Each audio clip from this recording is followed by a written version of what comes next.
Hey guys, welcome back to Melissa's Cricket Creation. As you can see by the title, today we're going to be doing a crafts and crimes. So the craft that I'm going to be doing is I'm going to be making treat toppers, in which the link is in the description if you want to buy the template to create these. The only thing you have to remember is make sure the first one is turned upside down. Okay, so the template is in the bio, in the description, not the bio. And I'm going to be using cellophane bags and a stapler, okay?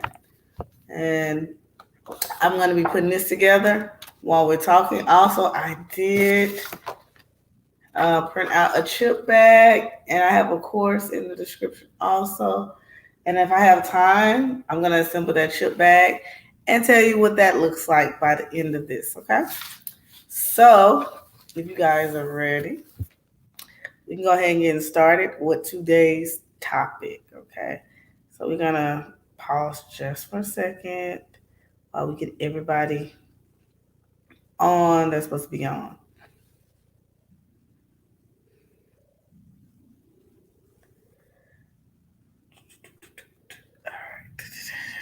So if you've heard of Julius Jones, go ahead and put a 1 in the chat for me.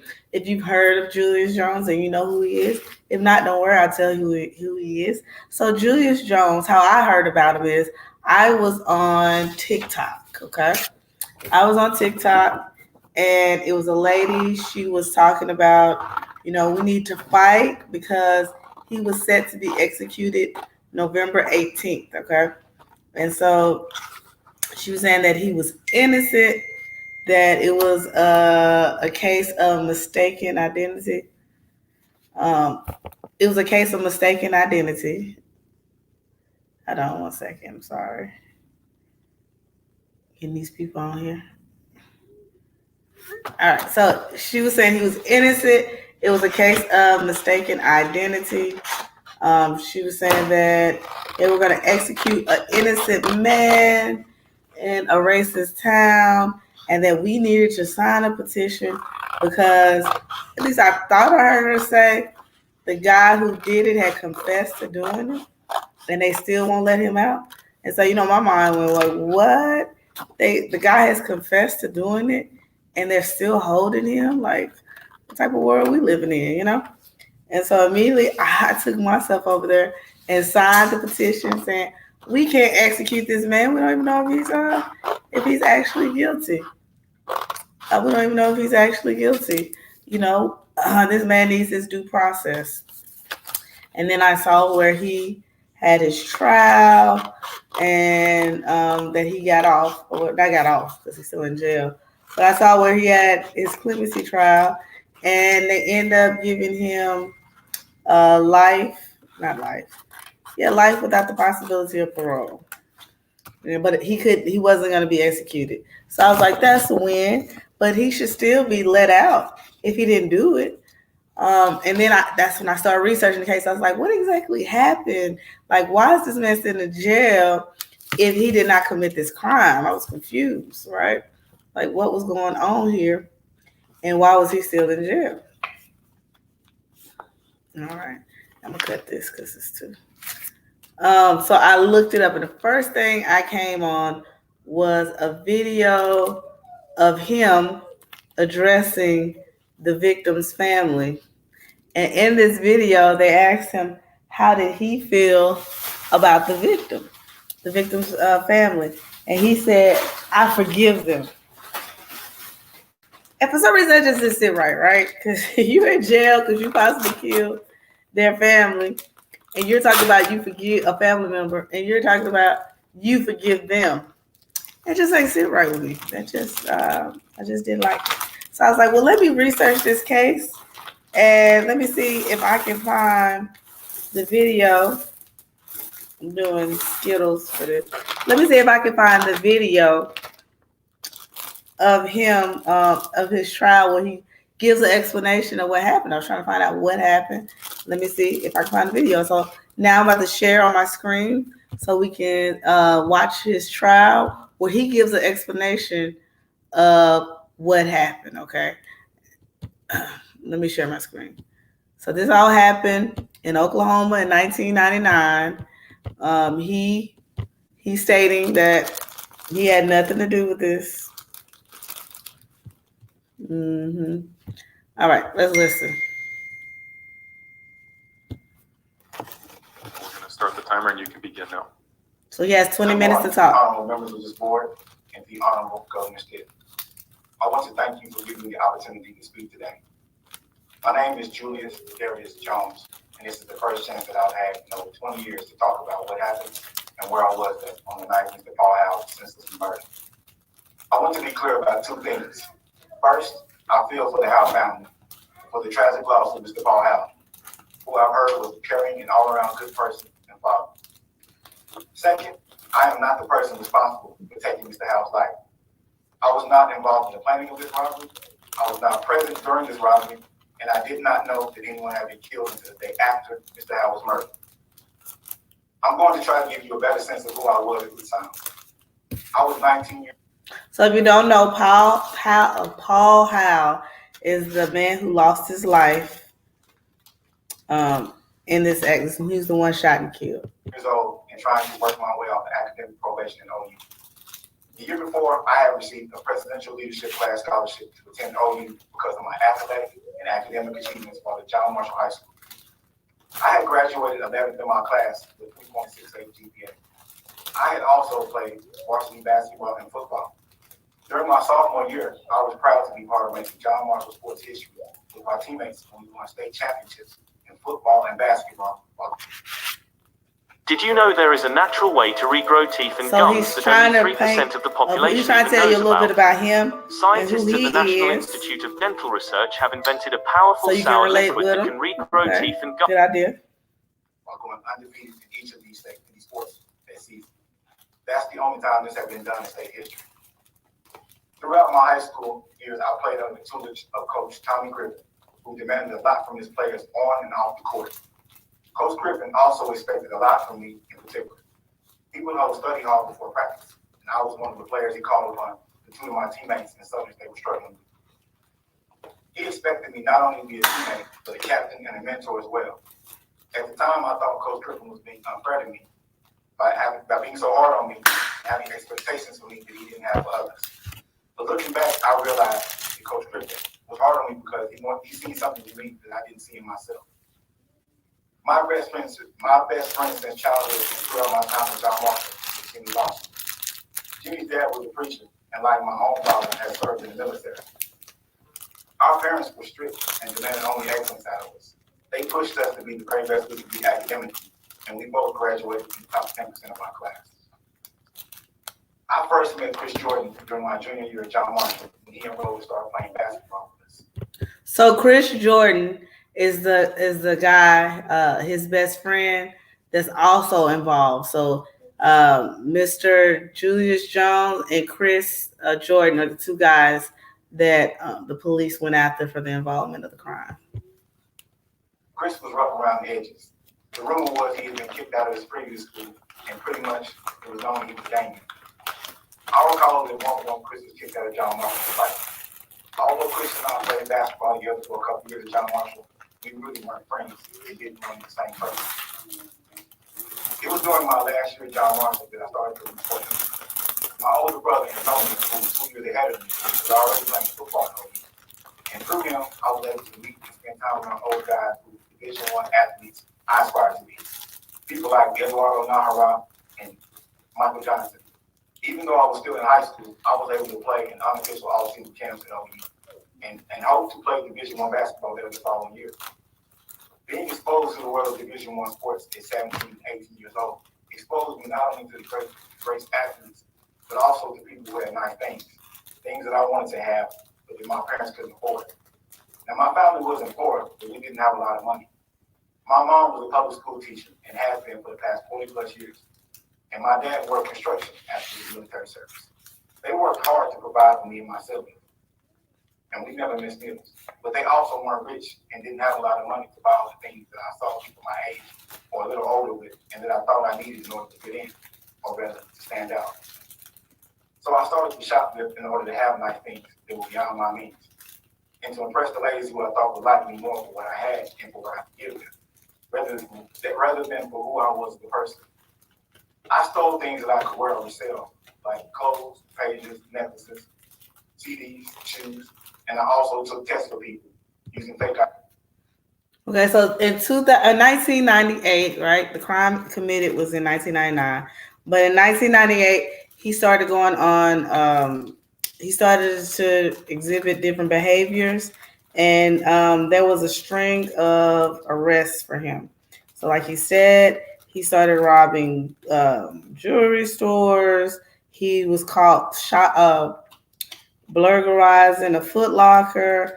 He had also done armed robbery and being caught stealing a couple of cars. He stole a Honda. He stole a Mercedes, which they're gonna mention here later. So he makes it sound like it was like an innocent stealing things, to purchase stuff, but he had a extensive record, and I wrote them down. I'll read them to you after we finish watching this. IDs for feet. Now, make no mistake, there is no excuse for my illegal, deliberate, and foolish decisions as a youth. I'm just trying to help you better understand who I was at the age of 16, 17, 18 years old when all this happened. And I acknowledge the wrong that I did with the hope that other young men and women will see me, hear me, and do better by avoiding the same mistakes that I made and prioritizing the right things in life. During my first year at OU, I got a girl pregnant, and school stopped being my first focus.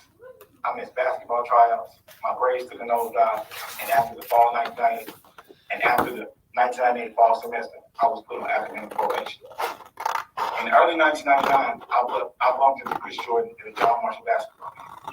He wasn't in school at the time and expressed he wanted to play basketball in Houston, but he couldn't pass the ACTs to get into college. So I told Chris I had an idea. He could pay me some money and I'd help him get into college by taking the ACT for me. This is how we started hanging around each other. I distinctly remember Jimmy coming back from Grambling State to go to school here in Oklahoma and getting on my case about being around Chris. He reminded me that we didn't hang around Chris for these bad news for a reason. I just want to say I'm a Grambling graduate, and you see how we keep people on track. But go ahead. Despite my best friend's warnings and my better judgment, Chris was someone I wanted to help. I wanted to help him have the same opportunities we had to go to school and play basketball. And he was willing to pay me to help him do that. And I needed money to support the child I had on the way. So I abandoned the values I was raised with and continued to hang around Chris, ignoring the wrong I knew he was up to, because I didn't think he could affect me. I wasn't doing with it. Every day for the past 22 years, I have regretted these decisions. And I hope my story can be a lesson for all young people that keeping the wrong company and sacrificing your values for a few bucks comes at a very high price. It can cost you 22 years of your life, or it can literally cause your death. Wednesday, July 28, 1999 was the beginning of the end of my life. I had just celebrated my 19th birthday on Sunday. A friend of mine, Erica, had dropped off a belated birthday present for me on Tuesday. It was a large birthday cookie. I spent that Wednesday evening in my parents' home playing games with my sister Antoinette and my brother Antonio. My mom visited. So he's building his alibi here. So I guess I didn't do a good job of explaining. Let me explain everything first for people who might not be familiar with the case. So in 1999, a man named Powell Hall was taking his two kids, which were 9 and 7, and his older sister. They were going to go back to school shopping. On the way back, they stopped by, got some ice cream, and when they got to the ice cream, they didn't notice that somebody was following them. It was just on camera, two guys in a car, and one said to be Julius Jones, the other one said to be Chris Jordan, okay? And so they were followed back to their homes. When he pulled up into his driveway, the little girl, his daughter, remembers seeing a guy walk up to the car, not knowing any better because she was only 7. She said she waved at the guy, and the guy went up, didn't say a word to her dad, and shot him in the head or whatever. She said she just remembered her dad head doing this. So his older sister was in the car also, so she grabbed the kids. I guess they were getting out the car. She grabs the kids and she runs. She hears the assailant say, "Get back here," I guess because he knew they were witnesses, and shoots at them, but they just keep going and they get away. The dad calls 911. Unfortunately, Mr. Paul passes away from his injuries that occurred that day. So then it is said how it gets linked back to Mr. Julius is that they took the car to a chop shop because they were stealing cars. He had a record of stealing cars. He took the car to a chop shop. What he didn't know is the guy that he was dealing with at the chop shop was an informant. And so the informant came back and told the police that once they found out the car was hot, meaning it had a death on it, they didn't want it because, they didn't want to sell the parts to a car that was involved in the murder. He said Julius told him what happened is when he was trying to rob the guy was hesitant to give him the car. So, the car, he said the gun just went off. This is what the guy said at the chop shop. This is what he told the police officer or whatever. And Julius is saying now, as you hear him speak, that it couldn't have been him because he was at home with his family.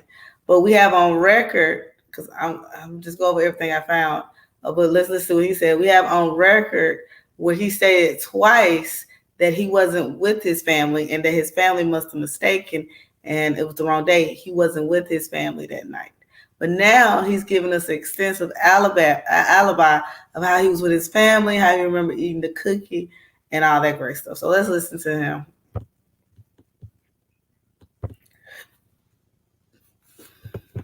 Spaghetti, and after we ate, my brother and I played dominoes while my mom fixed my sister's hair. My brother Antonio worked the overnight shift at Texaco Travel Stock at the time. His shift started at 10 p.m. and he was off by 6 in the morning. My mom left the house to take my brother to work between 9:30 and 10 p.m. I can remember sitting on my parents' staircase talking to my mother before she left to take my brother to work. I was at home with my mom and dad when my sister left, and I was at home with them when she got back. While my mom was gone, I found out that my siblings had eaten most of my birthday cookie, which I had been trying to save behind my back. I remember complaining to her about this when she walked in the back door. I fell asleep waiting on Chris to come pick me up later that night because the transmission leak on my car hadn't been fixed, and I needed to pick up some clean clothes from my apartment in Norman, near Old campus. Chris picked me up between 11 and 11:30 that night. I was pissed that he was so late. We had words after I got into the car, and I asked him where he'd been. He looked off and told me that he'd gotten into it with some guys and shot at them. I was shocked, but I didn't ask more questions, thinking the less I knew, the better. I picked up some clean clothes in my apartment in Norman, and then I went with Chris to his older brother Lamon's apartment on the south side of Oklahoma City.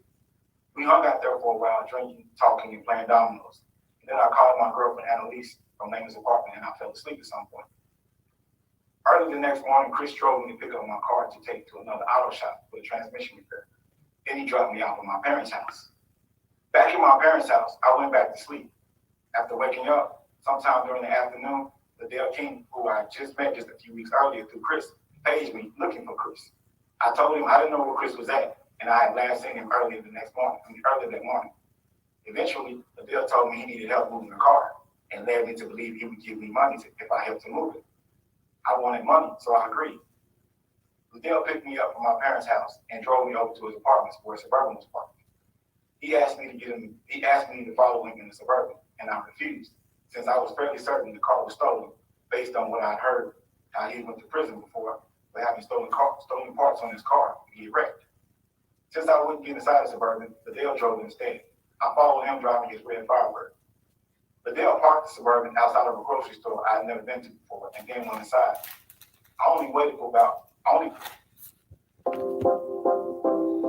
Okay, so here live streaming can be tricky, and sometimes trying to find the right software to make your streams look really professional can be a real.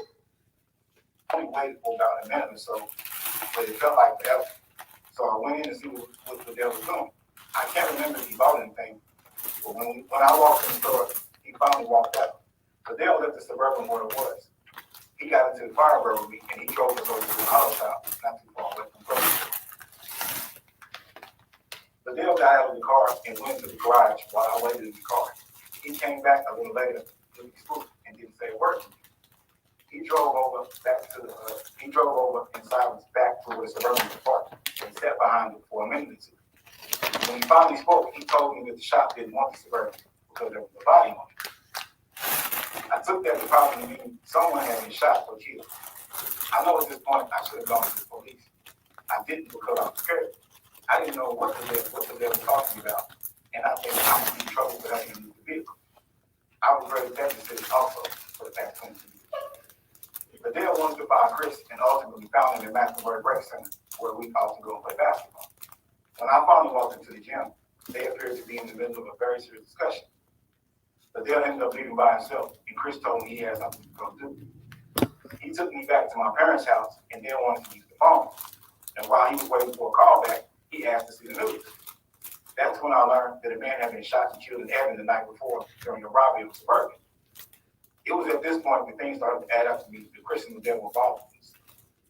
It was stupid of me and naive of me not to go to the police with what I knew, but I was scared.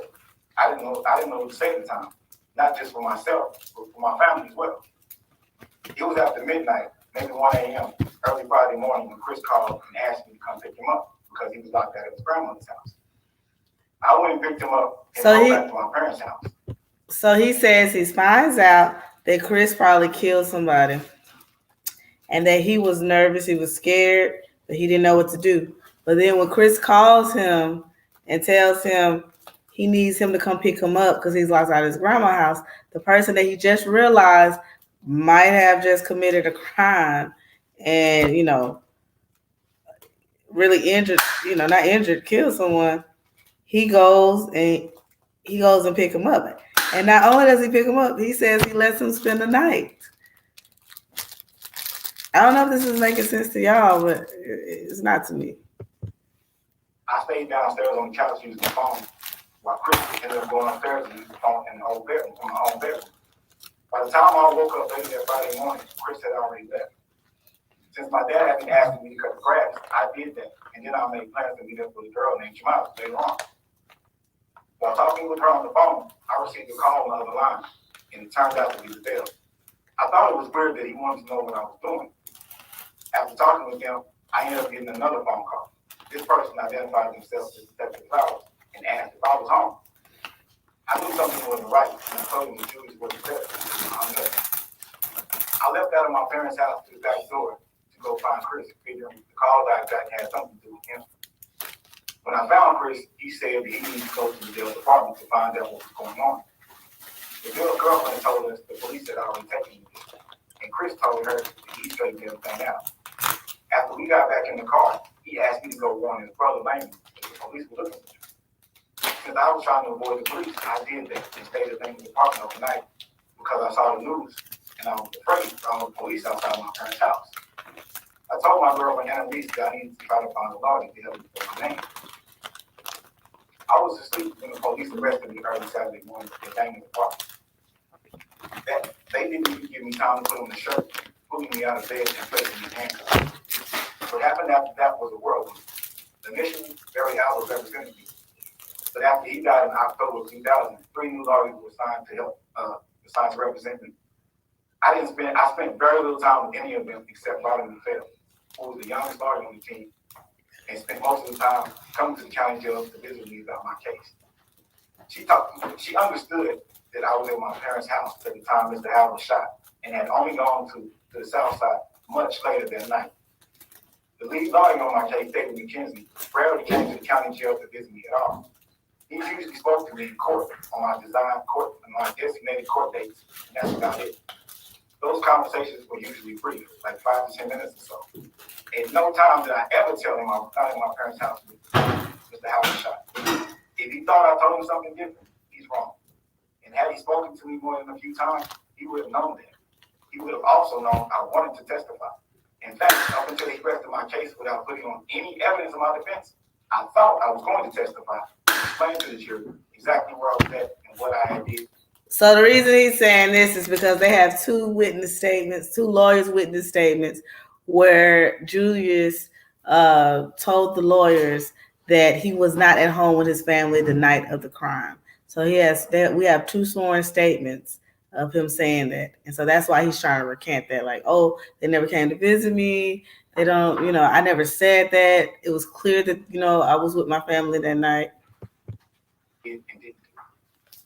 Instead,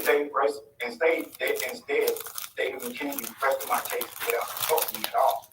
Saying that I was upset, he reminded me not to make a scene in front of the jury. He had told me before my trial that if I showed too much emotion, the jury could execute. So when I went before Judge Bass, I felt trapped when he asked me was it my choice not to testify. I told him that yes, it was my choice, but in reality, I was just following my lawyer's advice, trying not to make a scene in front of the jury. I am here before you today to tell you what I never got to tell the jury in my trial. Yes, I've made many mistakes in my youth, but I did not choose to fall out. I hope that my experiences of being convicted and sentenced to die for something I didn't do because I chose to hang around the wrong people and lost sight of what mattered most, not fully understanding the impact of my choices, can be a lesson to young people facing the same social and economic pressures I face.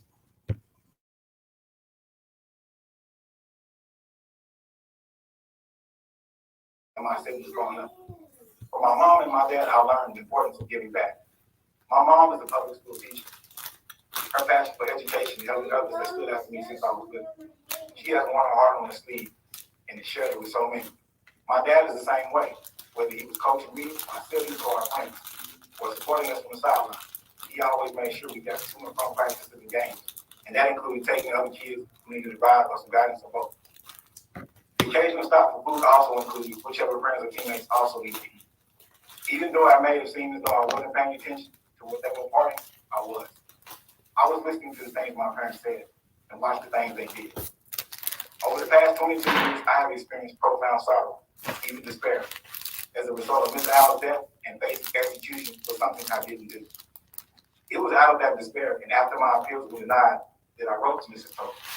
I did so in a desperate attempt to show her that I could not have been the person who took her brother's life based on her own eyewitness description. I truly wish Mr. Allen was alive today. I wish I could turn back time.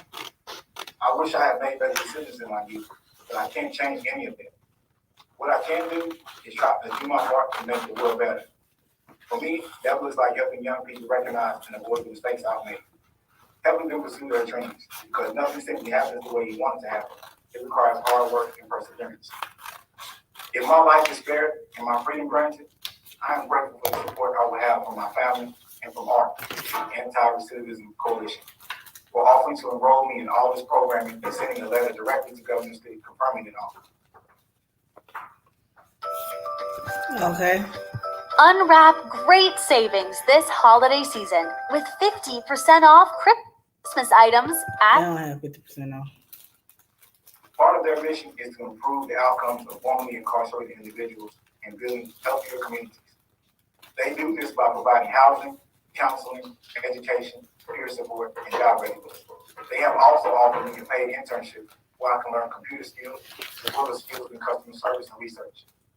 These skills can help me implement my vision of operating a nonprofit to help at-risk youth.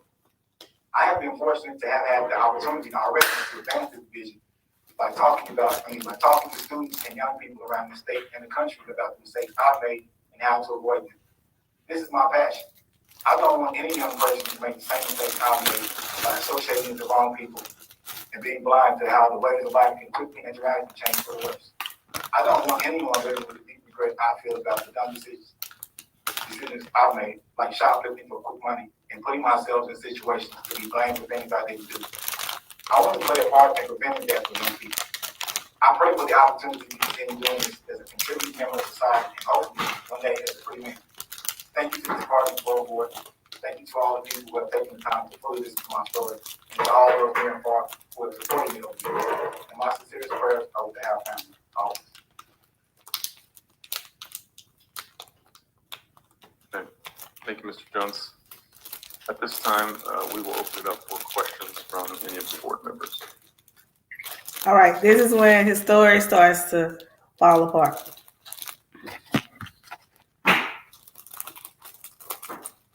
Mr. Jones, you wrote a letter to Ms. Presley that said, so you're going to have to do something for me now, for your safety. Not that I'm threatening you, but I got some, I'll skip the wording there. If you do get called to the stand, this is November 21st, 1999, your best bet is to say you don't remember unless you don't care about me coming home. You agree you wrote that letter, sir? Yes, sir. But the reason I said what I said was because I was attempting to try to shield her from what I know she was afraid of. Okay. It was ill-advised in my youth, but I was not threatening her. You can certainly see how that looks like they're trying to get her to coach or change her testimony. You can see how that might be read that way, correct? Yes, sir, but again. And then again, Mr. Jones. So I don't know if you heard that, but they just asked him because there was a letter he wrote to his girlfriend telling her that she should not testify. And he said, I'm not threatening you, but if you ever want to see me again, you shouldn't testify. Tell him you don't know anything, you don't remember anything. But if you testify, you'll never see me again. Basically saying he'll be locked up. And so now he's saying the reason he did that is because he was young and he knew that she wanted to see him again. So he was just telling her, hey, if you testify against me, you probably won't get to see me again. On November 3rd, 2000, you wrote a letter that says, and if you do end up having to testify, do not tell them people that I was doing anything illegal, okay? Just tell them that you really don't know. You wrote that letter as well, did you not, sir? Yes, sir. Are you finished asking me a question? I'm asking you, did you write that letter? I'm asking you, are you finished asking the question so I can fully answer, sir? Yes. Did you write that letter? Yes, sir. Again, as I said, I was. And you did have 25 caliber bullets in your car when it was found. You know that, right? That's what they say, sir. I never had any 25 bullets. They found bullets in his car, and he doesn't admit to it.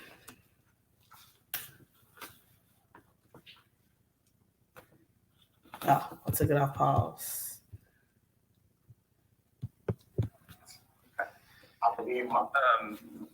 Let's talk about July 29th of 1999, 6 days before Mr. Howell was murdered. Do you recall pleading guilty to taking a Mercedes-Benz from Mr. Lapsey? Are you finished answering your question? Yes, sir. Did you plead guilty to that crime? Yes, sir. I ended up pleading guilty to that crime because I originally was represented by Mrs. Gina Walker, who had left the office. And on our investigation, she was trying to get those charges dismissed because there was really no evidence that I committed that crime. But when they took me back to court in 2006, when I pled guilty to this, I had a new lawyer who I hadn't had for more than 30 days. And the judge told me I was going to trial on Monday. And that wasn't her problem, that I had just got a new lawyer. And I felt the pressure that I had to because I didn't want to take the chance of getting, convicted of another crime I didn't commit. Okay, so you pled guilty to that? Yes, I did. Okay. And you stated that there was no evidence that was found linking you to that crime, yet the car was found at your apartment complex in Norman, correct? That's what I'm told. I have never seen that vehicle. I've never been in it. Okay. You have no reason to dispute that it was found and seen at your apartment complex. Again, I've never seen it, so I don't know if that's what the police report says. That's what the police report says. And at that particular crime, you pled guilty and you spelled the word Mercedes with a Z. It is exactly like the tag that was in the car, also spelled with a Z. Is that correct? That is correct, sir. So what they're saying is there was paper in the car with fake tags, and they spelled the word Mercedes ended in a Z instead of an S. And when they had him plead guilty, when he pleads guilty to doing it, and he filled out the paperwork, he misspelled it 7 years later, the exact same way. 7 months later, the exact same way, with a Z. Okay, so there is some evidence linking you to that crime. No, sir. Okay. To And answer that the question, crime that you pled guilty to, you were wearing a bandana. If believed that you pled guilty to the crime, you were wearing a bandana over your face and you pointed a gun at Mr. Lapsey and took that vehicle, which later ended up at your apartment. Is that correct? I didn't catch all of what you just said, sir. Could you repeat it? Absolutely. So when you say there was no evidence linking to that crime, there was evidence linking to the crime, correct? In at least enough that you pled guilty to it. Again, sir, I explained to you that I had just got a new lawyer, and the judge told me that she was not going to give it any more time. That is the reason why I felt the pressure to plead guilty to that crime. I did not commit that crime. I did not wear bandanas back then. Okay. No bandana that connected me to that robbery. Let's talk about your alibi. You were present in March of 2005 when that evidentiary hearing was held, correct? Yes, sir. Okay. And you recall this 3 or 4 days of testimony where your mother and father testified, and I think your siblings testified. You recall all that, do you not, sir? Yes, sir. Okay. And you also recall Ms. Cujo, who your mother said was there that night, saying that she wasn't there that night, that they were mistaken. You recall her testifying to that, correct? Yes, sir. I do recall her testifying. She said that she was over my parents' house that day. Okay. She said she wasn't there at the time of the murder. And specifically, I want to talk about your attorneys, Malcolm Savage and David McKenzie. You were present when they testified at that hearing as well, correct? Yes, sir. Okay. And Malcolm, let's start with Malcolm Savage. Malcolm Savage was questioned about whether or not you said, what your statements were. And he said, quote, "We had information from Mr. Jones himself saying that his parents were mistaken about that night, which night it was, that the night that they were all talking about was the previous night." Do you recall Mr. Savage testifying to that, sir? Yes, sir. And you recall him, David McKenzie, also testifying at that hearing, right? Yes, sir. Okay. And the question was posed to him now, when your parents were given this description to you, or I'm sorry, when the parents gave this description to you, being David McKenzie, about the claim that they were making, did you discuss that with your client, Julius Jones? To which David McKenzie answers, "I do." And the question is posed to him, tell us about that conversation. The answer is, "I discussed it with him more than once, and he said he was not at home that evening, that his parents must be mistaken." You recall that testimony, sir? Yes, sir. Okay. And finally, he says, the question is, Mr. Julius Jones denied to you that he was home the evening of the homicide. And the answer was, "Yes, ma'am."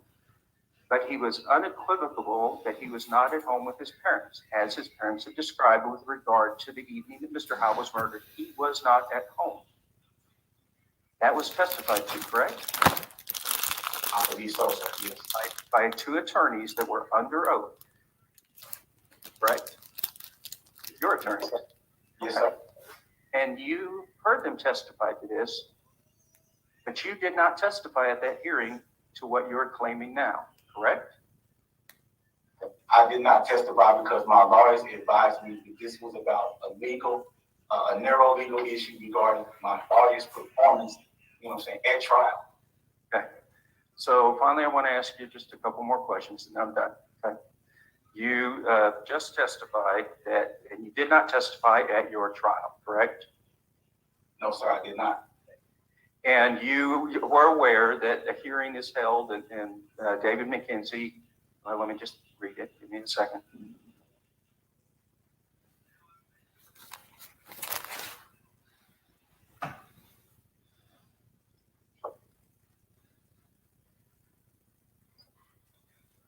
Okay, so you stated that you were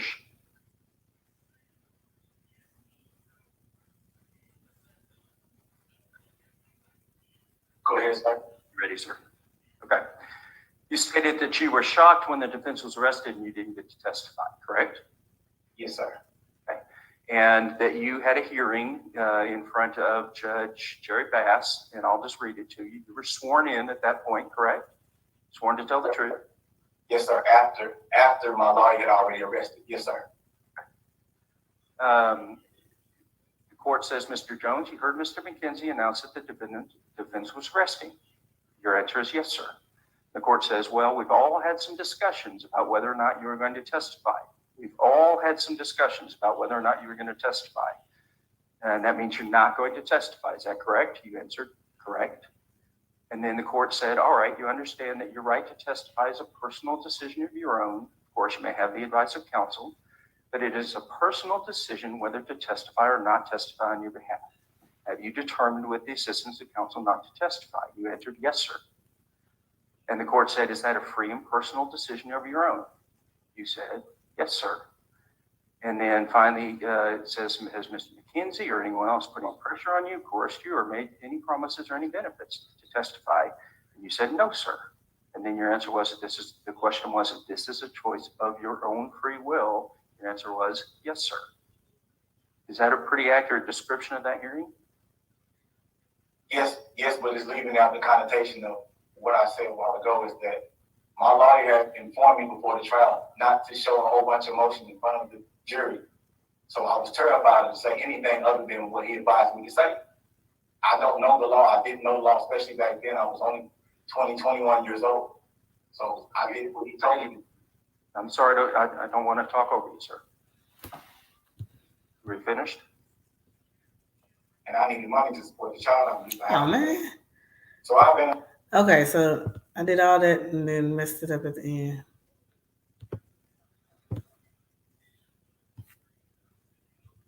So the question is, Mr. Jones, Mr. Julius, correct? Your attorney. Yes, sir. And you heard them testify to this.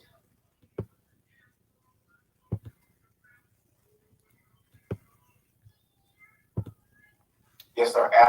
After my lawyer had already arrested. Yes, sir. The court says, Mr. Jones, you heard Mr. McKenzie announce that the defense was resting. Your answer is yes, sir. The court says, well, we've all had some discussions about whether or not you were going to testify. We've all had some discussions about whether or not you were going to testify. And that means you're not going to testify. Is that correct? You answered correct. And then the court said, all right, you understand that your right to testify is a personal decision of your own. Of course, you may have the advice of counsel, but it is a personal decision whether to testify or not testify on your behalf. Have you determined with the assistance of counsel not to testify? You answered yes, sir. And the court said, is that a free and personal decision of your own? You said, yes, sir. And then finally, it says, has Mr. McKenzie or anyone else put any pressure on you, coerced you, or made any promises or any benefits to testify? And you said, no, sir. And then your answer was, the question was, if this is a choice of your own free will, your answer was, yes, sir. Is that a pretty accurate description of that hearing? Yes, but it's leaving out the connotation of what I said a while ago, is that my lawyer had informed me before the trial not to show a whole bunch of motion in front of the jury. So I was terrified to say anything other than what he advised me to say. I don't know the law. I didn't know the law, especially back then. I was only 20, 21 years old. So I did what he told me. I'm sorry, I don't want to talk over you, sir. Are we finished? Yes, sir. I just said I did what my lawyer advised me to because I was terrified. Okay, so you didn't say anything at that hearing because you didn't want to appear emotional or upset in front of the jury? Yes, sir, because that's what he advised me before the trial. Okay. Mr. Jones, the jury wasn't present at this hearing. That hearing was outside the presence of the jury. Those hearings are always outside the presence of the jury. The jury wasn't there. When he asked me, we were standing in the courtroom, sir. But that hearing was outside the presence of the jury, sir. They weren't there. You could have shown whatever emotion or said whatever you wanted to. There was no jury present. No, sir, that's not true. It is true, sir. All of those things are always outside the presence of the jury. All right, so I'm just going to break it down, and then I'm going to tell you what I think happened. I wasn't there. I can only give you my opinion. So this is the evidence. So it happened on July in 1999. It happened in July 1999, okay? So what they're saying is the sister who was the older sister there, she said she saw him walk up. She said that her testimony of the hair, because that's what they're saying, that Chris had braids, the other guy who eventually testified against Julius Jones, saying he was the shooter. But Chris did incriminate himself, because Chris said that he was the one driving the car. And if you know how the law works, if two people are committing a felony together and a death happens while the felony is going, happening, both people will be charged with the murder. So he knew that there was a chance that he would, he's still going to be charged with it. But he testified that he drove the car and that, Julius got out, and Julius the one that shot Paul Howe. Now, the evidence shows that, he was the one with the white T-shirt on. He says that he didn't have on a bandana because they found a bandana with DNA on it. But back in 1999, I don't know if the technology wasn't good enough. They didn't test it. But he kept saying, if we could get this bandana tested, it would exonerate me from this because my DNA would not be found on the bandana. Well, they got the bandana tested in 2018. And in 2018, his DNA was found on it. Now, they're saying that the DNA wasn't, it only matched 6 keys or however it works. But but what that means is out of 1 in 110 million people, his DNA matches it, as an African American, meaning that we don't even have 110 million people in the United States, right? So it would have to be somebody from another country or something, and they would have had to plant this in his house, and they would have to known him and be associated with this crime and all that. And so his DNA was on it. So that did not exclude him from guilt. Number 2, he's saying he was at home with his parents. He said that he had a birthday cookie and his sister ate his cookie, and all this great memory of what happened that night. The problem is they wanted, there was another person there that night, right? It was a family friend. She was a teacher, and they wanted her to testify, say she was at the party also the night that it happened. But she, of course, like we don't, right? She doesn't remember every day of what happened, so she couldn't remember. But she did remember that right before she came to the party, she stopped at Kinko's, and she had a receipt.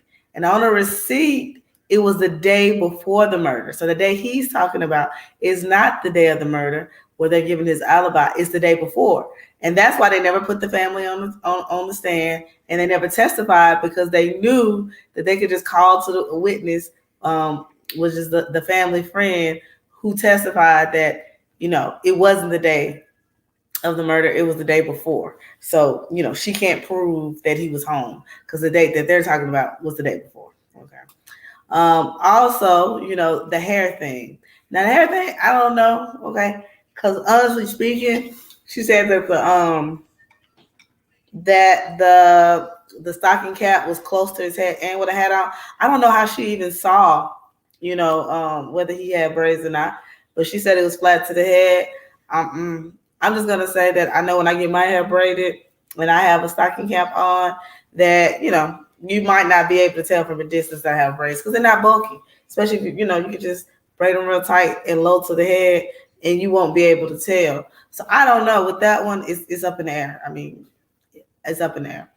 It boils down to me, his alibi doesn't stand. His DNA is on the headband. He he has a history of carjacking. 6 days before this incident happened, he had just stolen another car, by gunpoint.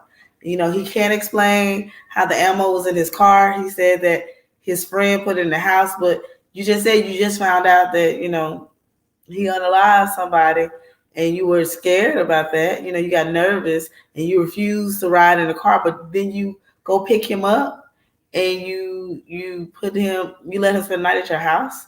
That doesn't make sense, Now, I don't know if he's the one that pulled the trigger or if Chris was the one, but what I do know is they were both involved.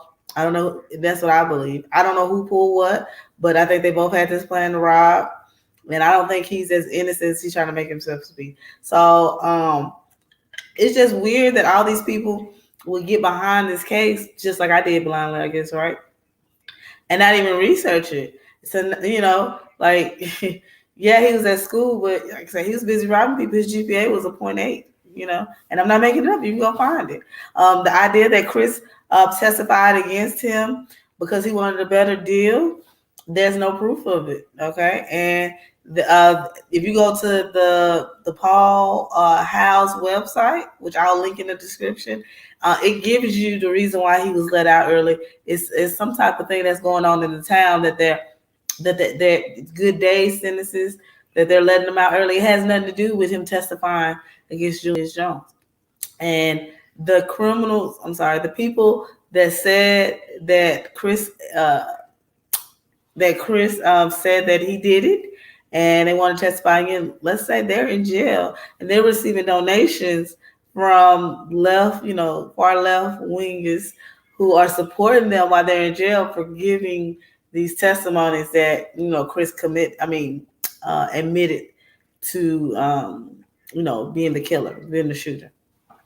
So at the end of the day, I don't know because I wasn't there. I don't know if he shot him. I don't know if the other guy shot him. But I 100% believe after I've looked at both of the cases and I see that a lot of inconsistencies in his stories, how he won't take accountability for the previous crimes that he's committed, how he's still getting in trouble while he's in jail and how he's joining gangs, and he has a lot of offenses while he's in jail now. It's hard for me to believe he wasn't a part of it. The evidence doesn't even exonerate him. The evidence actually points towards him. So, did he pull the trigger? I don't know. I wasn't there. Do I know that he was a part of it every step of the way? Yes, he was a part of it. And the evidence shows that he was part of it. That's why the bandana has his DNA.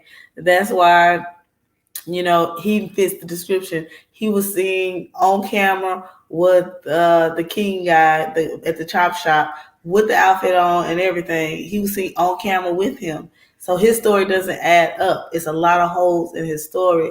There's a lot of lies to be told. And we can't even get him to admit to the stuff that he's confessed to.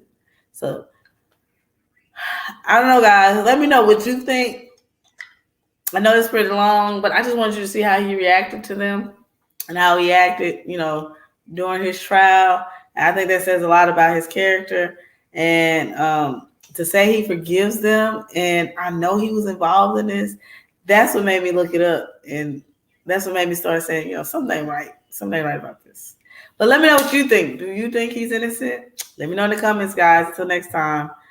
Oh, I didn't show you guys. So these are the treat paper bag wrappers, okay? This is just regular paper because I thought I put cardstock in.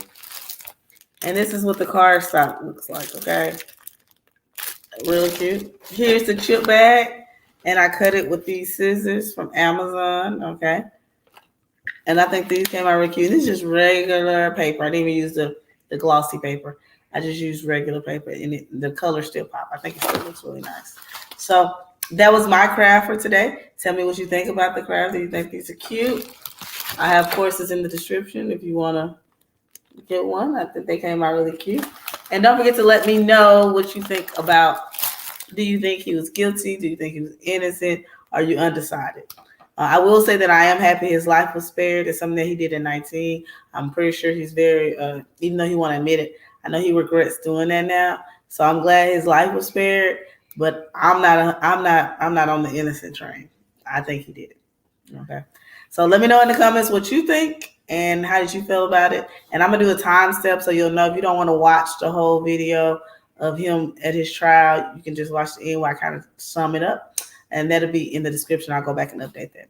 But thanks, guys, for watching. I'm about to go live again because I want to talk about the Tristan Thompson and the baby he got away and he tried to pay her to have an abortion or whatever. But I'm about to go live again right after this. So until next time, guys, stay crafting.